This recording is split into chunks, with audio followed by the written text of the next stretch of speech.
Welcome in, everyone, and thank you for listening to the 85th ever episode of the Missouri Sports Podcast, brought to you by 106 Apparel and recording via Zoom from beautiful Springfield, Missouri. I'm one of your hosts, Cameron Albert, alongside my good friend and fellow Mizzou fan, Kyle DeVries. How are you doing today, Kyle? I'm doing great, Cameron. You know, every day that I spend in quarantine, I help flatten the curve a little bit of COVID-19, and also my hair gets a little bit longer and a little bit more unruly. Well, I'm getting to extreme circumstances at this point. How are you doing with your hair situation? I, Looks like you're doing great, personally. well, thank you. I was lucky enough to get a haircut the day before the shelter-in-place order was passed down here in Greene County, Missouri. So I got to my barber literally the last day possible and got a haircut. So I'm good for maybe another 2 weeks or so That's before it phenomenal. starts getting out of hand again. You know, we know a guy that owns a barber shop, or I guess or co-owns one. I've definitely thought about trying to orchestrate some kind of secret meeting to have him give me a Underground haircut. haircut. Yes, I haven't got to that point yet, but it's getting close. Yeah, I mean it's something you got to think about. I mean, there's a lot of people out there just have unruly hair, and I saw a thing online that's like before we're all allowed to go out in public, we need to allow hairdressers to be open for like a week beforehand so everybody can go become presentable again before we It's intermingle. true. I was thinking about that. I'm gonna have to probably go back to work with this hair, and it's gonna be embarrassing. But I also saw that searches for buzz cuts was like skyrocketing on Google. Like people are looking up how to give themselves Hey, how to cut your own hair. haircuts. Yeah. Yeah, if you have like a YouTube tutorial on that, you're probably getting a lot of hits right now. Yeah, it's probably what I'm gonna have to do. My wife used to cut my hair, so I got free haircuts all the time, and it didn't matter because who cares really? And it wasn't the best, but wasn't the worst. And then we were getting married. This was like when we were in college and we were just dating. We were getting married. She was like, "I'm not cutting your hair for our wedding. You're gonna have to get a real haircut." And then after I did that, she said, "You know what? We're gonna just stick with that. Keep keep going to the barber, and we'll forget the home haircuts." So it works for me. I didn't know that. That's funny. Well, Kyle, today, last week was kind of exciting and then demoralizingly sad week for Mizzou sports. But I wanted to start with kind of an uplifting story, if you'll indulge me for a moment here. I talked one other time about a famous Mizzou alumni, Greg Miller, who is in the video games. I don't think he would call himself a journalist, but more like a commentator, personality, content creator. Um, he was a former Antler, so a big Mizzou basketball fan. And he is doing a fundraiser right now representing Mizzou. It's called Gamers versus Cancer. And he is raising money through Twitch, the streaming platform. And like I said, he's representing Missouri, and it's kind of like a bracket thing. He already won his first week matchup against a guy from Florida, and I'm not sure who he's facing up against this week, but he's kind of blowing the competition out of the water because this is kind of what he does for a living, is raise money uh, using video games for his own company. So if you go to his Twitter account, which is just Game Over Greggy, you can see a really personal video of his battle with cancer, and then also a really fun video of him visiting Mizzou campus years after graduating. And he got to like go on to the Mizzou Arena court and shoot hoops a little bit and film this video. And it's really cool. And it's just a cool part of, you always hear about the kind of the famous people that graduated from Mizzou, and he's somebody that's a little bit closer to our age, a little bit closer to our demographic.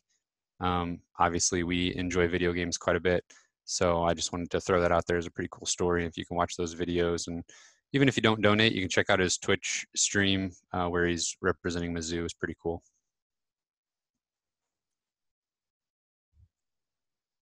And Another sort of uplifting story before we get into the bad news. The Mizzou coaches, I know for sure Eli Drinkwitz, Konzo Martin, and Robin Pingeton are all voluntarily taking pay cuts, as well as athletic director Jim Sturk to help offset some of the budgetary issues that the university is facing right now because of the virus. So I thought that was, I mean, it's kind of a no-brainer, but people don't always act that way. So it's good to see them doing the right thing there. Yeah, for sure. You love to see the coaches of the university you root for do good things, demonstrate good leadership, demonstrate that they're good people. I think we already knew that about these individuals, but this definitely drives home that point even more. It's great to see. Yeah, I don't know the exact numbers on it. You can find it on um, Twitter and various articles, obviously, but no matter what, they're kind of just trying to pitch in and do their part a little bit. Let's see here. Kyle, did you see? I think due to the fact that sports are not being played right now, people are turning to sports video games more than ever to sort of get that fix.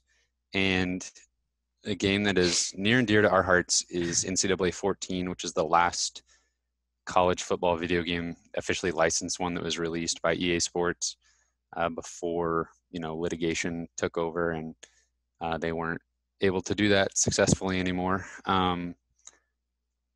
And it's one that I always go back to when I just kind of need that little, I just want to play as Mizzou and try to win a national championship or be a coach and go up through the ranks. And there's been some pretty prominent figures in sort of the sports media landscape. Big Cat from Barstool Sports. He's, no matter what you think about Barstool, I think his podcast is pretty good, and he's been streaming himself playing NCAA 14, and then also people are creating fake Twitter accounts of fake recruits and like live tweeting their experiences in the single player mode of that game. And I don't know, it's just tricking a lot of people. If you know the game, it's just kind of hilarious to see what's happening. I think even Gabe DeArmond was tricked by one of these fake accounts. Yeah, it is funny that they've created this entire like faux universe of recruiting. I'm pretty sure there's even like fake coaches and all this stuff out there, and they're just like some of the players are like decommitting and all this stuff already. It's hilarious. And I will say I think we are a little bit ahead of the curve because we were talking about this last summer, like before football season starts. It's usually my summertime activity is revisiting some of the NCAA football video games, and it just always kind of gets me in the mood for football season and everything like that. And it allows me to see Missouri win some football games and everything. So. Yeah, there was one case in particular where a guy made a Twitter account for his recruit and tweeted out that he'd been offered by, I think it was Northern Illinois, and the coach DM'd him and was like, "Hey, stop! Hey, you did not get an offer from us." And he's like, "I don't know what you're talking about. I got it right here." And he like screenshotted his TV, and he was like, "This is legit." He's like, obviously the coach was a little confused and was not quite in on the joke, but eventually he came around and tweeted like, "Yeah, I got. I didn't know what was going on." But Yeah, it's pretty hilarious. I actually I think the first one I saw, I was using the podcast Twitter, and I was like, oh, it's this guy tweeted out that he had a Mizzou offer, and so I was like, okay, I'll favorite this so the our followers can see this and send him some love and stuff or whatever. And then I realized I was like his profile picture just looked kind of weird, and like I didn't recognize his name, and it was something kind of weird. It was like, I don't know, a name I didn't recognize, and so I was like, oh, I bet this is a fake one, and I realized what it was, but I almost got as well. But I don't know. It's a really funny thing. I think it's very entertaining. yeah, and it just, I don't know, the things people are resorting to uh, with sports being gone are kind of hilarious. I've seen people, placing bets, like with their, like taking bets online, in a joking way, mostly with like their kids racing in the backyard or something, or just like, I don't know, that you see every once in a while that marble video that circulates of the marbles racing down the sand hill, Oh, and little things like that keep coming up. It's like people are pretty desperate for sports right about now. yeah, I think I've seen the Sports Center social media like interacting with like just doing things they've never done. Like they're sharing content that's not even really sports related, and they're like commenting on different like video game streamers Oh platforms yeah. and stuff like that. So I don't know. Everybody's just having to get creative for sure. Yeah. Okay.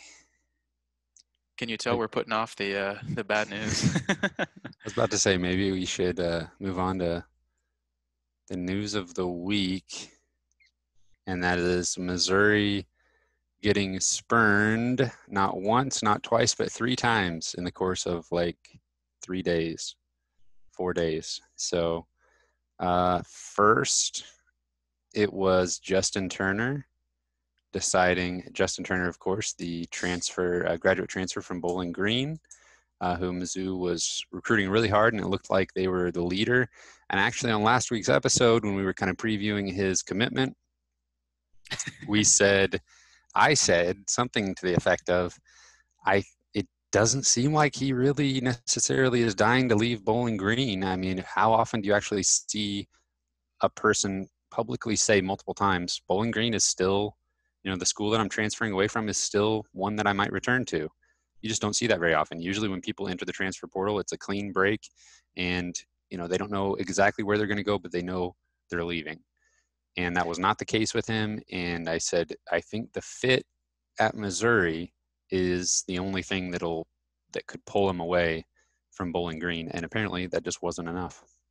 Yeah, I think we also talked about how just these are just strange circumstances right now with everything going on in our country, and it's hard to take visits. And I mean, you obviously can't take visits, so the only contact you're having with these people is virtually, and you're not getting to see any of the facilities that you'd be in or any of that kind of stuff. So um, I hope that he didn't watch our video, and then I talked some sense into him. He's like, "Hey, that's a good idea. I should stay because I don't know anything about where I'm going." But I'm just kidding. But um, unfortunately, that must have been a little bit too logical because it seems that that definitely played a factor. I'm sure, and just the overall risk of the situation was greater this year than it probably ever would be.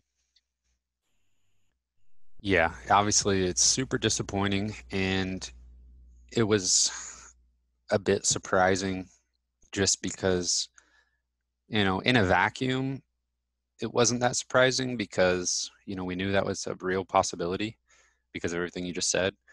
But in the grand scheme of things, it was incredibly surprising just because we never see it. You just Yeah, never see that.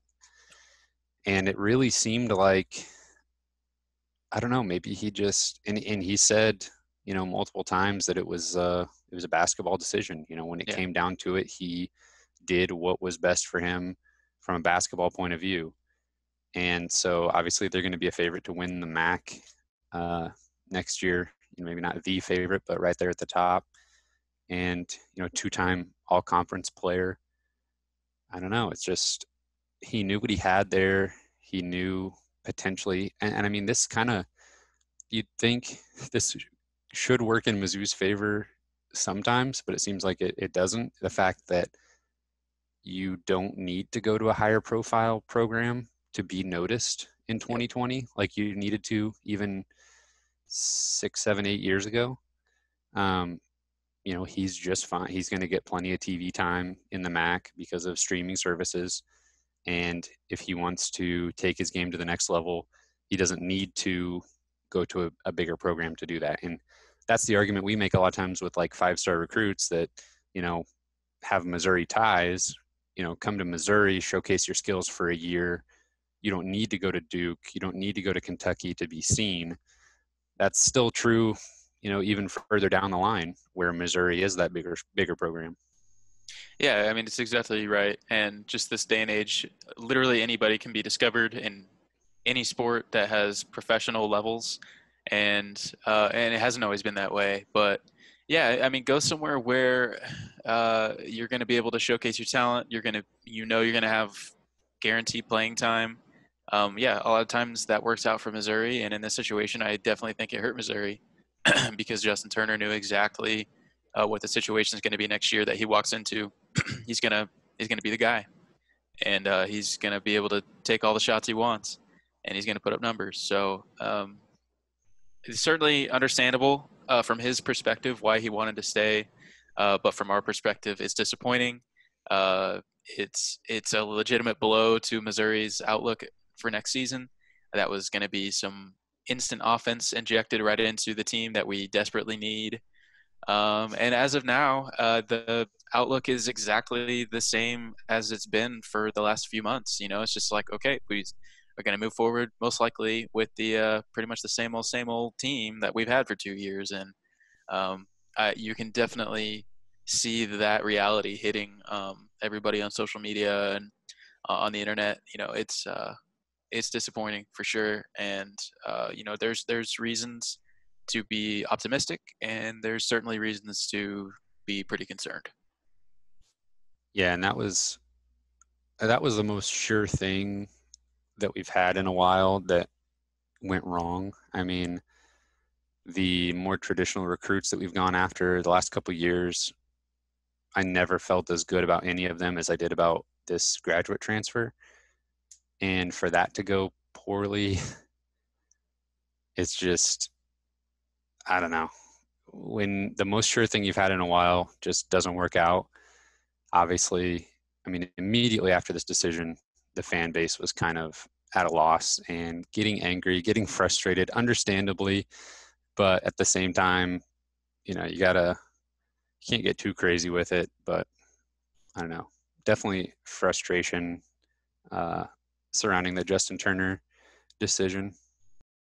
The week was Josh Christopher, and maybe less heartbreak with this one because it was more expected that he was not going to choose Missouri, but he announced the same day as Justin Turner, although it didn't feel like the same day because it was many hours later. And yeah, he decided to go to Arizona State, which was actually a surprise. I think everybody had him going to Michigan, but he chose Arizona State to go play with his brother Caleb, I believe, who just finished his freshman season there. And so Missouri and Michigan both missing out on the services of Josh Christopher. Yes, finally a bookend to what was a very, very long recruitment, Yes. and had its ups and downs. Definitely felt like we had a shot at him at one point in the process. Definitely felt like we did not have a shot at him at the end of the process. It makes sense that he goes to Arizona State. He's a West Coast guy. His brother's already there. I think Arizona State has a chance to be pretty good next year if they can put it all together. Um, Pac-12 is not very good, so anybody could yeah, win that league next year. yeah. Um, Michigan for the last week has also had a rough week, so they felt our pain of what we feel a lot of the time. So, because I think they obviously felt like they were getting Josh Christopher, got spurned by him, and then as well as another like 4 or 5 star recruit that they thought they were getting, I think like decommitted and decided he was going to Go pro. to go Yeah. pro to the G League or something. So, which They've been to is the Final Four before, though, so yeah, they'll be I fine. don't care what they say. Yeah. So, yeah, I mean, we had been preparing ourselves for a non-Missouri pick for a long time now, a very long time, like I mentioned. So, Do you uh, remember when we were at Mizzou Arena? Was it for Mizzou Madness 2 years ago when he was visiting? yeah, I think it was Jeez. when like Michael Porter Jr. No, that was the year after that. Yeah, year after that. But It was when Jonte. yep, Yeah. yeah, Anyway, Josh Christopher. oh man, I really like to not cry on the episode, but we're getting close. We'll mask it with laughter. Yeah, to hide our pain. Yes. Why didn't Missouri just offer a scholarship to Caleb Christopher? Is my question. Because Arizona State, to my knowledge, according to the sources readily available to me, was his only offer, his only Division I offer. Cameron, don't try to bring logical thinking into Missouri basketball recruiting. Yeah, that's a path you don't want to go down because That's that would have made a lot of sense. And it's not like they had to plan out. I mean, they were already recruiting him. They were already recruiting Josh when it would have been time. My wife says don't put my hands towards the camera because it makes it look really weird. So I'll have to refrain from doing that. But we're already recruiting Josh Christopher, and we know he has a brother. Yeah. Now, this is easy for me to say after everything's over, but also just throw him a scholarship offer. Just see what happens. I would have preferred we decided to give our scholarship to Axel Akongo. So That's a valid point. I can understand that that was completely. sarcasm. No disrespect, but that was sarcasm. Yeah.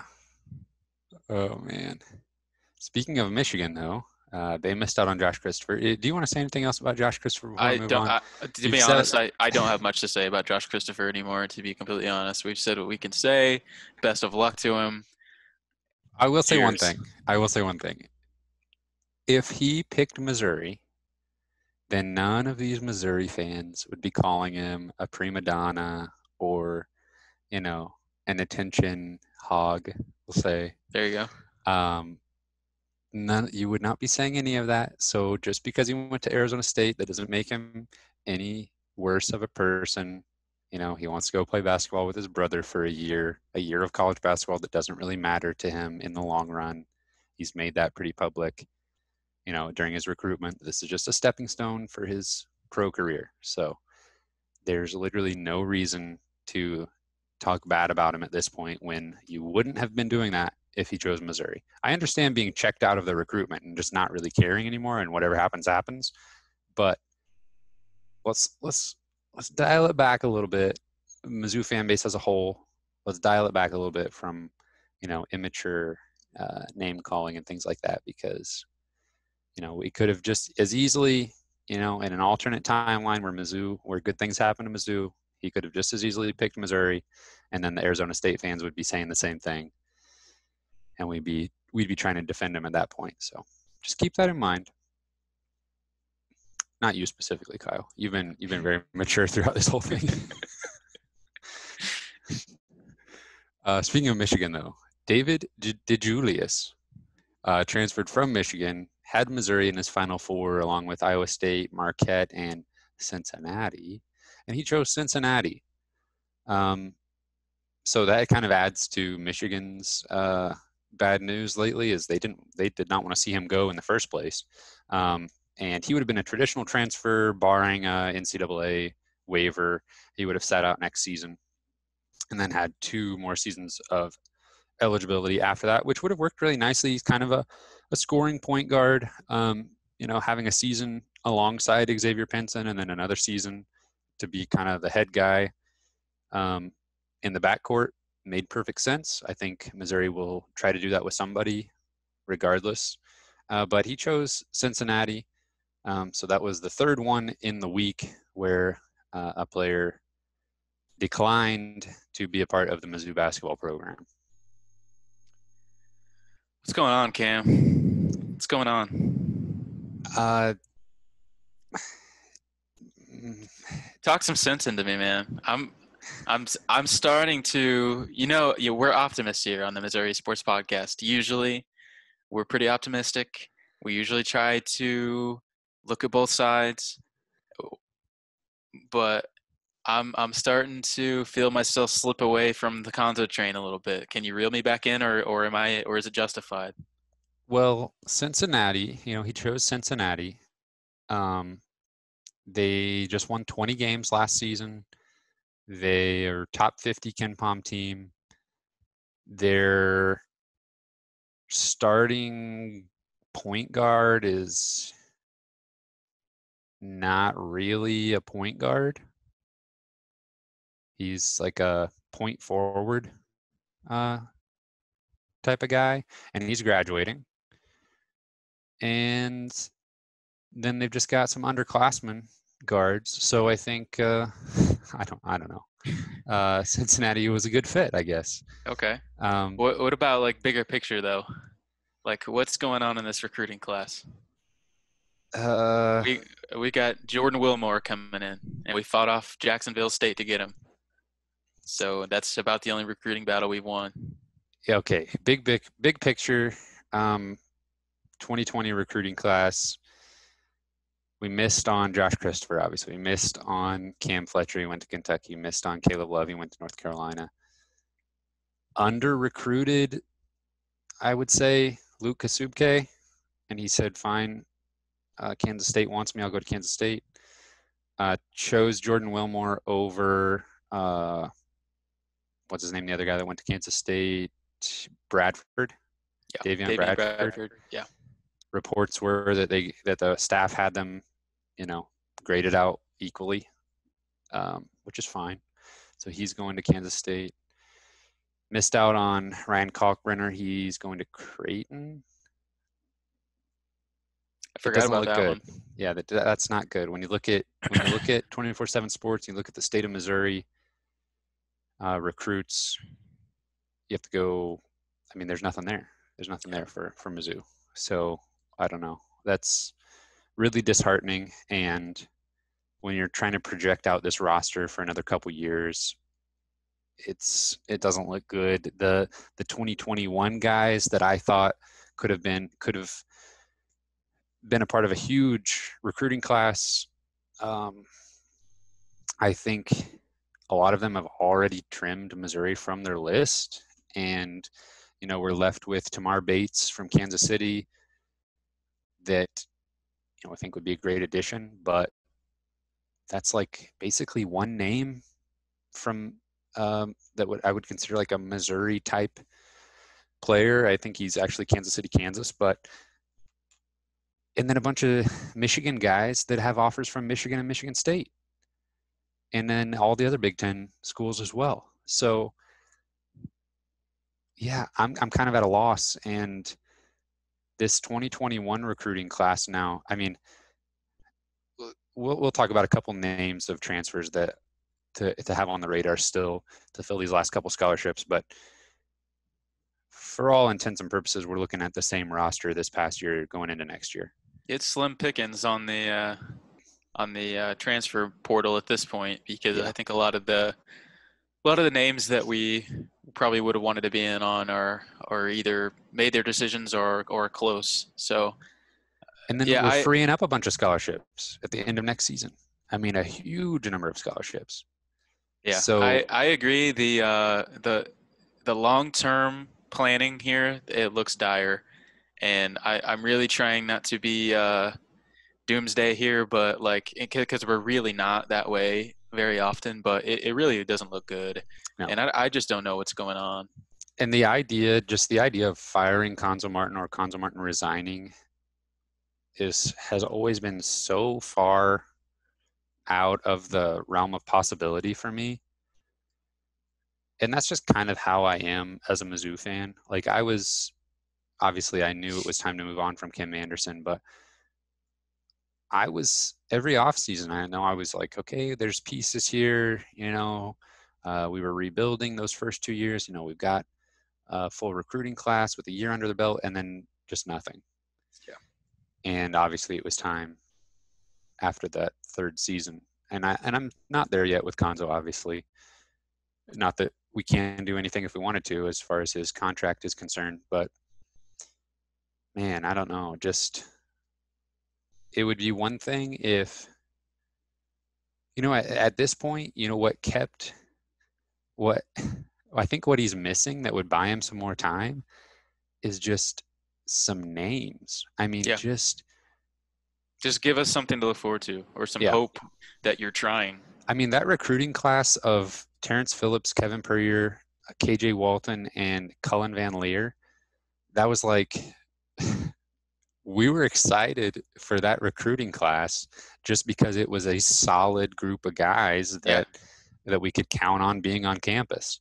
It was just potential. Just Yes. the thought of potential out of this group of people. And some of them were like local guys, like everybody roots for the Missouri kids, and And I I think mean, KJ Walton was like the highest rated one. He was like 200 in the nation, or maybe like 180. mhm, So, not a. I mean, that recruiting class was still towards the bottom of the SEC, but it was yeah, still four names that we had on board that we could, project into the lineup and talk about their minutes and all that kind of stuff. And now it's like, okay, we got the same team plus Jordan Wilmore, who's you know, barely a 3-star center, yeah. but he's 7 feet tall. Who's incredibly raw and will Yeah, probably have several years of development before he makes an impact. yeah, yeah. The 2021 class, unless let me back up just a little bit. I was going to mention there's a fine line between, you have to. We would be really upset as fans if Konzo did not go after Caleb Love, Josh Christopher, and Cam Fletcher as hard as he possibly could. We would be upset with him. However, I don't think I could be that upset if you just don't wait on Josh Christopher and you sign Luke Kasubke. Mhm. Now maybe the staff just wasn't real high on Kasubke, and they just didn't think it was a huge miss if he went to Kansas State. That's totally possible. We don't know exactly how these guys are graded out and everything, but just from looking at the recruiting profiles on the recruiting sites and things, um, it seems like there comes a point where you just kind of got to go, okay, maybe we don't get these 5-star guys, but if we get, 3 guys from the area, and maybe I'm just settling for mediocrity, and we need to just go find the coach that can land one of these guys every once in a while. Yeah, I mean that's my exact thoughts, and I was going to say the exact same thing. Is some people will probably say that I'm settling for mediocrity or whatever, but I think that at this point you just stop allocating so many resources and time to those elite 5-star prospects that are 90% or higher going to go to their best possible offer, which isn't you. And like we've said many times before, a program like Missouri has to make its living off of a 3 and 4 year player who may not be a super highly ranked recruit, but comes in and is super effective over a longer career and has time to develop and come into themselves as a player. And that is probably the Luke Kasubkes or um, the Ryan Kalkbrenners of the world. We have to, I think, start allocating everything we can at those top 150 players, but guys that aren't necessarily a shoe in to go to Kentucky or Duke or whatever. So um, because right now it just seems like we're kind of you know landing either short or we're ending up with guys who are pretty under recruited, and because that's just like who we Yeah, have to that's resort what's to. left. Yeah. Yeah. So Yeah, and if I was going to play devil's advocate a little bit against what you just said and the argument I made just a moment ago, there's I mean, that's kind of what we had with Kim Anderson. I mean, that recruiting class that I just outlined was, you know, not scraping the absolute bottom of the barrel, but just getting by with who wanted to be at Mizzou and not really going after, the cream of the crop. And now we know from stories that have come out now, like for example, Michael Porter Jr., they told the staff, we have no interest in coming to Mizzou with Kim Anderson as the head coach, which is really damning for the staff, now that we hear that after the fact. But that's a big yikes. yeah, at the same time, and I think this says more about, well, it says a little bit about both Kim Anderson and Konzo Martin. Once Lorenzo Romar was let go and Michael Porter Sr. was out of a job there for a little bit, first of all, he was not going to be out of a job for long. Um, they were would have been happy to come back to Columbia with just about any coach that was not Kim Anderson, basically. I mean, it would have had to been a really bad fit at that point for them to say, yeah, we're still going to pass on coming back to Columbia that's been our home for like 12 years. Yeah, I mean, not saying that those recruiting classes were gonna, take Missouri to NCAA tournaments or anything like that, but I just genuinely think Cam Anderson was not a good coach, and he Right. just didn't do anything with even the talent that he did have. But I agree. I mean, yeah, those weren't like tremendous recruiting classes either, but and it's so much more difficult than I'm making it sound. Like just go for those middle of the road guys and we'll be good. It's not that simple. Uh, but There's definitely a balance to it. there's a balance, and I just think clearly the recruiting philosophy has to probably change from what it is right now, and it's a tough spot to be in for sure. Yeah, and obviously we've talked about injuries before and how that plays into things, and how much more leeway would Conzo Martin have if there had been just zero injuries this whole time. Yeah. We're talking about a what if scenario that we can't even really put into words because the injuries have been so impactful. So I don't know. It's going to be tough to watch the rest of this off season unfold, knowing that Missouri is not going to be able to do anything really to really up their game and raise them up in the pecking order of the SEC, especially when you look at what the SEC is doing this offseason.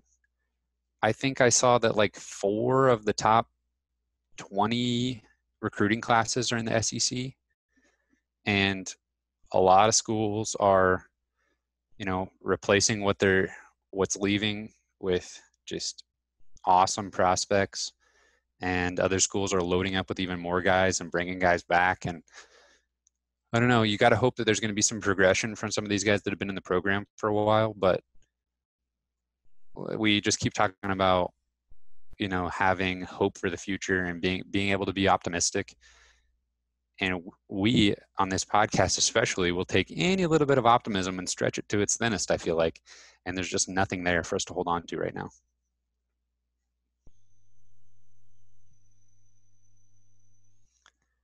Does that exhaust your feelings on the topic? Yeah, I mean, I think we've said what we can say at this point. I mean, things are not good. Things will be not good for a while. And something's got to change. And I mean, I agree. I don't know that it's just fire Conzo Martin because that's just going to add probably some more time to the rebuild. But I mean, I guess a quick note, and grass is always greener, I know, but like, holy cow, look at Arkansas. Like they're in on everybody.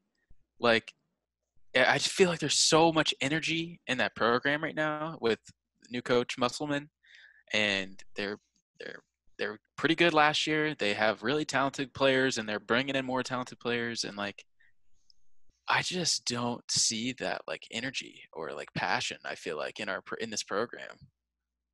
Yeah, and that's not necessarily something that Justin Turner would have fixed completely. No. Um, it would have just, from a pure basketball standpoint, it would have added, a little bit of something that had been missing. Yeah. But from a long-term outlook, that was a 1-year guy. We'd have still been looking at the 2021 class as kind of a make or break situation. I also want you mentioned Arkansas. Also look at an interesting case study is Illinois, who after Missouri beat them in the bragging rights game just this past season, those fans were pretty down in the dumps and questioning everything about that program. And then they went on to have a really awesome Big Ten season in the best conference in college basketball, and everybody's back on board, and everything's hunky dory in Champaign. So winning games can change a lot. So I think that's what we have to hope for at this point, is just to go out and win games, because That'd that be nice, wouldn't motivates it? the fan base, that gets recruits' attention. So like always, I think Al Davis was the one that made it famous. Just win, baby. That was his saying. So that's pretty much what you got to do in sports, is win games And win recruiting battles. Yeah, well, one begets the other, I'm afraid. Should we talk about 2 names? I think we had the same 2 names of people to keep an eye on as far as transfers for the off season, sort of now that we've missed on the first crop of available guys. Drew Buggs, both of these guys are guards. Drew Buggs from Hawaii, and Jared Hyder from Fresno State. Did we basically just hear that Mizzou had reached out to them? Yeah, Bugs is a grad transfer, like you said, from Hawaii. He's kind of a Drew Smith kind of guy in the way that he just kind of fills the stat sheet, like nothing like spectacular. And last year, he averages just under 10 points a game, a little over 5 assists a game, and almost 5 rebounds a game. So he kind of just is all over the place, filling the stat sheet. So he would definitely be a nice addition for sure. Potentially, yeah. I think that the staff has made contact with him. Yeah, he looks like a workhorse for Hawaii, playing almost 90% of available minutes, Hmm. and then the best assist rate in the conference. But as far as shooting, pretty terrible, honestly. 26% from three on 100 attempts. So looking like kind of a pure distributor, but a guy that can get to the rim and get to the foul line a little bit. Hmm. I don't know how we talk about, we're going from Justin Turner that fit into the hole in the offense so perfectly to a guy that, maybe is a little bit redundant, and you're going to have to force Drew and X to play off the ball a little bit more, and you're going to rely on them making shots. But, if they can improve their shooting a little bit and play off the ball a little bit more, then maybe something like that would work. Jared Hyder, let me look at his profile. Would he'd be a traditional transfer, right? He's only played one season. Correct. Yep. So he would probably have to sit out a year, but he would probably have 3 to play, I believe. And a little bit better shooter, over 30% on about 100 attempts. Excellent three-point shooter. Another high assist guy. So, I mean, that one I think makes a little bit more sense to me as far as like the allocation of scholarships go, and that sort of getting that on schedule a little bit. Yeah, I And we think talked so as about, well. playing a year with X and then running the show after that. I think that Hmm. would kind of make sense. Yeah, I think to me, we already kind of have the roles filled that Bugs would probably come in and fill next year. Yeah, Jared Hyder, probably a little bit more long-term appeal for sure. It looks like most of the schools that have contacted Jared Hyder are all kind of West Coast schools. Obviously, he's at Fresno State now, so that's California. Yeah, he's from Um, California originally. Missouri is one of the farthest east schools I believe that has contacted him, at least in the ones that I looked at. So he may be trying to stay on the West Coast, but if he's trying to change it up a little bit, then maybe he comes to Mizzou. But yeah, definitely two names to keep an eye on. Uh, Somebody's got to have to fill the scholarship. Somebody's going to do it. I just don't know who at this point, but it looks like for sure Missouri is going to fill at least one or two scholarships with some ball handling guards that can hopefully shoot the three at least decently well. Now, I did see one other guy that interested me. He was at the top of Bart Torvik's transfer tracker, or transfer portal list, and his name is Sean D. Brown of Wake Forest. He is entered his name into the NBA draft, but has also stated he doesn't know for sure if he's going to stay in the draft, and he may come back out or come back to school. And if he does that, it will not be at Wake Forest. So he's entered his name for the NBA draft. He's also entered the transfer portal, and he would be a graduate transfer, 6'5", 220 junior, pretty okay three-point shooter, uh, good at getting to the rim, good at getting to the free throw line, making free throws, good rebounder. So maybe that, forward that we've been looking for last couple seasons, but that's a pretty long shot. I don't even know if Missouri has reached out to him, but it was just the people that I start just looking at the top of the list of available transfers now, like, okay, who can we maybe Yeah. even reach out to at this point?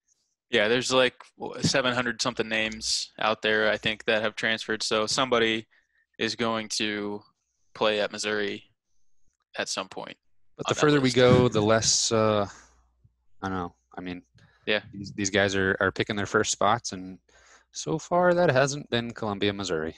Yeah. Producer Cameron, we got a little bit of time left here on the Zoom call. All right. Are there any other names out there that you want to mention? No, absolutely none. Zero names. Then let's just quickly, basically at this point, like we talked about, we're looking at last year's roster coming back again. Yeah. So can kind of pencil in Penson, Drew Smith into starting roles, Tillman if he returns into starting role, Kobe Brown at the 4 spot. It'll be interesting. They could kind of go small and go Mark Smith at the 3, or Javon Pickett has started a lot of games at the 3 in his 2 years so far at Mizzou. He'll be a junior. So one of those 2 guys, the other one of which would be like the 6th man. Then you have Mitchell Smith, Torrance Watson, Parker Brown, Jordan Wilmore, and Axel Okongo. So they're going to, I think, be forced to play small some or play Mitchell Smith at the 5 quite a bit. And that's just, it's the same team coming back next year. So just subtract Reed Nico and bring in Jordan Wilmore. I don't even know if I want to say this, but can you imagine if Xavier Pinson decides to not return for whatever reason, or Jeremiah Tillman? How dire the outlook would be for next season. What about Mitchell Smith? Or Mitchell Smith. I don't think Mitchell Smith's leaving. I don't think any of them are leaving. If one of them did, Drew Smith would play 63 minutes per game and 120% of minutes. Yeah, 120% of the available minutes. If Tillman left, hello Parker Brown. I honestly think Parker Brown's going to play a pretty significant role next year anyway. He might be. Maybe Mitchell Smith is your starting 5. Maybe Parker Brown is your starting 5. But either way, those 2, and then you play small with Kobe Brown maybe, and that's your front court. And Jordan Wilmore has a few minutes in there as well. I don't want to think about that, Kyle. I surely don't either. But I don't think that's going to happen. But that's certainly something that is in the realm of possibility. I suppose you're right, unfortunately. But yeah, I'm not gonna think about that too much until it actually comes to pass. Yeah. But at this point, fast forward a few months and we're gearing up for the next basketball season. We're back in our comfy studio. I'm projecting how can you project anything more than 15 wins for the squad? No, yeah. After doing that the last 2 seasons. Yeah, it is a long time away, but I 100% expect us to be in the same outlook in October when the season's getting ready to start. I think we'll be saying the same things that we are now.